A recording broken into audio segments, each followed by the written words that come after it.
എമ്പുരാൻ സിനിമയിൽ ഏറ്റവും കൂടുതൽ ചർച്ച ചെയ്യപ്പെടുന്നത് ഗുജറാത്ത് കലാപമാണ്. അതല്ല ആളുകൾ കാണാറുന്നത്. ആ സിനിമയുടെ ഫസ്റ്റ് പാർട്ടിൽ ലൂസിഫർ എന്ന സിനിമയിൽ ഇതൊന്നുമല്ല പറഞ്ഞു വെച്ചത്.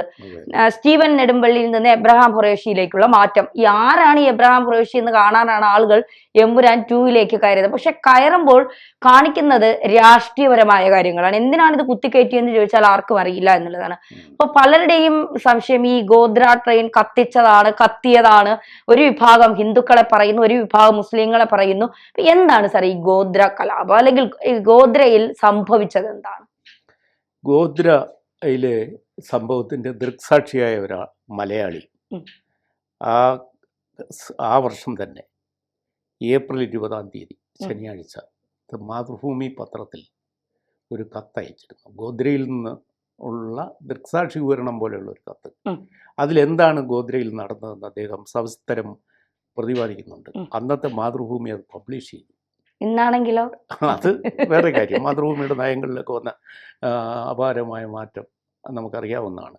പക്ഷേ 2001 ഏപ്രിൽ 20 ശനിയാഴ്ചയിലെ മാതൃഭൂമിയിൽ വന്ന കത്ത് ഗോദ്രയിൽ നടന്നത് എന്ത് എന്ന ആ കത്ത് അത് എഴുതിയിരിക്കുന്നത് ജോർജ് ജോസഫ് വാഴൂർ എന്ന വായനക്കാരനാണ്.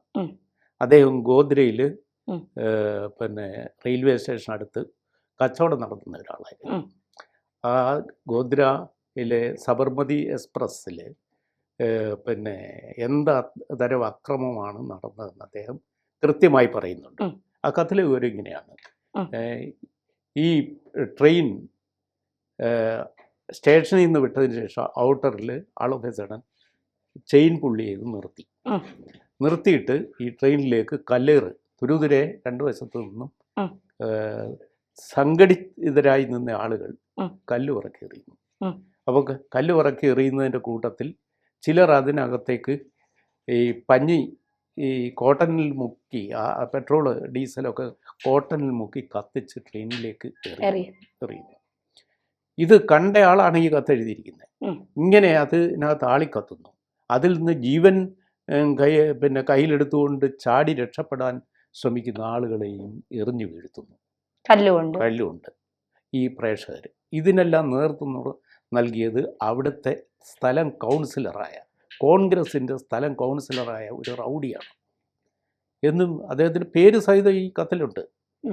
ഈ കോൺഗ്രസ് പാർട്ടിയിലൂടെ കൗൺസിലറായ സ്ഥലത്തെ ഒരു റൗഡിയാണ്. അയാളെ പോലീസുകാർക്കും നാട്ടുകാർക്കും ഭയമാണ്.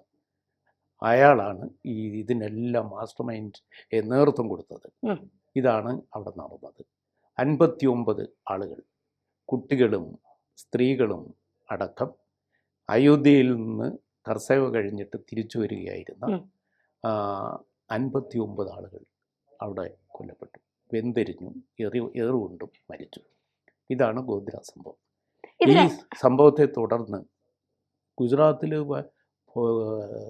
ജനങ്ങൾക്കിടയിൽ വലിയ അങ്കലാപ്പുണ്ടായി.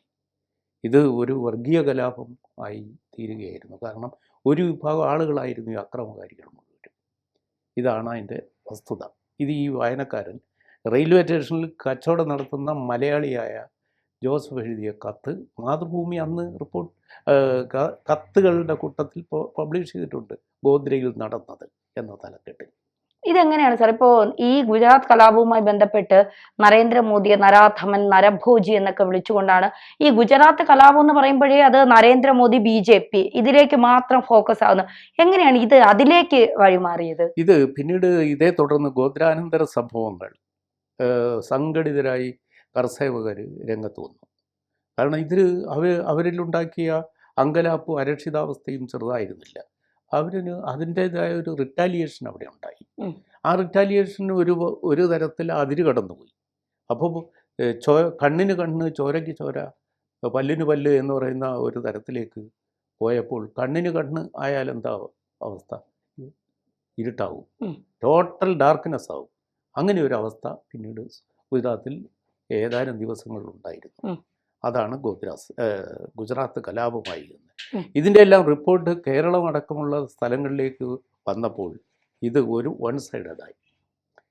ഗർഭിണിയുടെ ഉദരത്തിലേക്ക് ശൂലം കുത്തിയിറക്കിയെന്നും ജീവന് വേണ്ടി കൈ തൊഴുതുകൊണ്ട് അപേക്ഷിക്കുന്ന ഒരാളിൻ്റെ ചിത്രമൊക്കെയാണ് അന്നത്തെ മലയാള പത്രങ്ങൾ. നമ്മൾ ഒക്കെ അത് കാണുമ്പോൾ നമുക്ക് വലിയ അങ്കലാപ്പുണ്ടാകുമായിരുന്നു. ആ തരത്തിലുള്ള ഒരു സൈഡ് മാത്രം ഇങ്ങനെ അവതരിപ്പിക്കുന്ന വാർത്തകൾ അടിക്കടി വന്നുകൊണ്ടിരുന്നു. അതുസമയത്തിൽ ഇതിന് കാരണമായ യഥാർത്ഥ സംഭവം ഗോദ്ര സംഭവമാണെന്നും അതിൻ്റെ തുടർച്ചയാണിത്, അതിൻ്റെ റിറ്റാലിയേഷൻ തിരിച്ചടിയാണ് ഈ സംഭവമെന്നും ഉള്ള കാര്യം മറച്ചു വെച്ചു. ദൗർഭാഗ്യവശാൽ ആ സമയത്ത് ഒരു മലയാളി പോലീസ് ഓഫീസറായിരുന്നു അവിടുത്തെ പോലീസ് സേനയുടെ തലവൻ.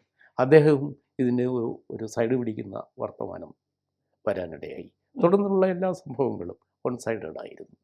അതിലന്ന് പിന്നെ ഏറ്റവും കൂടുതൽ ആക്ഷേപിക്കപ്പെട്ടത് ഇന്നത്തെ പ്രധാനമന്ത്രി നരേന്ദ്രമോദിയാണ്. അദ്ദേഹം അവിടെ മുഖ്യമന്ത്രി ആയിരുന്ന കാലത്ത് നടന്ന ഈ സംഭവത്തിന് എൻ്റെ ഒരു പൂർണ്ണ ഉത്തരവാദിത്വവും അദ്ദേഹത്തെ ഒരു മാഡ് മോഡി എന്ന് വിശേഷിപ്പിച്ച് ചില പത്രങ്ങൾ ആ കാലത്ത്. അദ്ദേഹം അതെല്ലാം നിശബ്ദമായിട്ട്, അദ്ദേഹത്തിൻ്റെ പേര് കേസുണ്ടായിരുന്നു, നാനാവധി കമ്മീഷൻ്റെ അന്വേഷണ റിപ്പോർട്ടുണ്ടായിരുന്നു. അപ്പോൾ 11 പേർക്ക് വധശിക്ഷ വിധിക്കപ്പെട്ട സംഭവമാണ്. ഈ വധശിക്ഷയ്ക്ക് വിധേയരായവരുടെ എല്ലാം പേരുവിവരങ്ങളുണ്ട്. അത് അവിടെ ഈ സ്റ്റേഷനടുത്ത് ഒരു സ്ഥാപനത്തിൽ കേന്ദ്രീകരിച്ച് ഒരാളുടെ നേതൃത്വം അതിൻ്റെ തലേ ദിവസം നടന്ന ഗൂഢാലോചന തെളിയിക്കപ്പെട്ടതാണ്.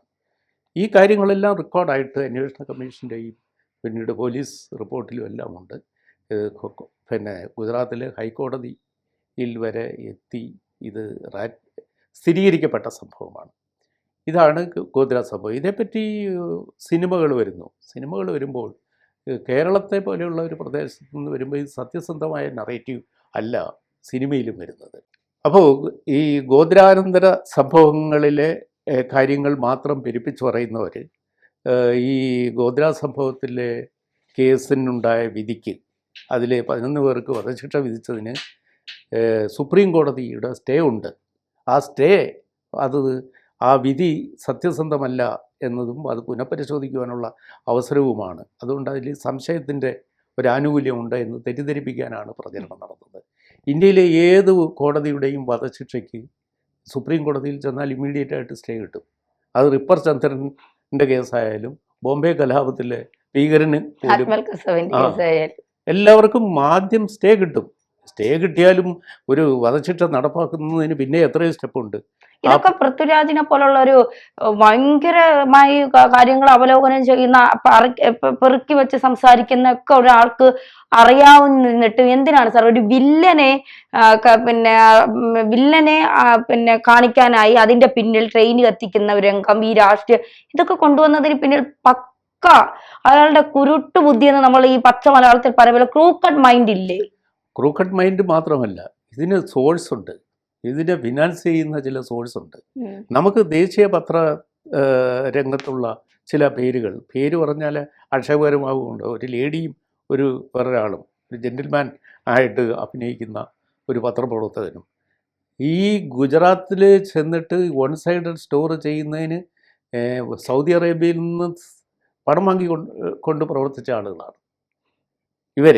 അതുപോലെ സിനിമ നിർമ്മിക്കുന്നതിനും ഇതേപ്പറ്റി സാഹിത്യം എഴുതുന്നതിനും പത്രത്തിൽ ലേഖനം എഴുതുന്നതിനും സാമ്പത്തിക സഹായം കൊടുക്കുന്ന ഏജൻസികൾ ഇന്ത്യക്ക് പുറത്ത് ഇന്ത്യ വിരുദ്ധ ശക്തികളായിട്ട് പ്രവർത്തിക്കുന്നുണ്ട്.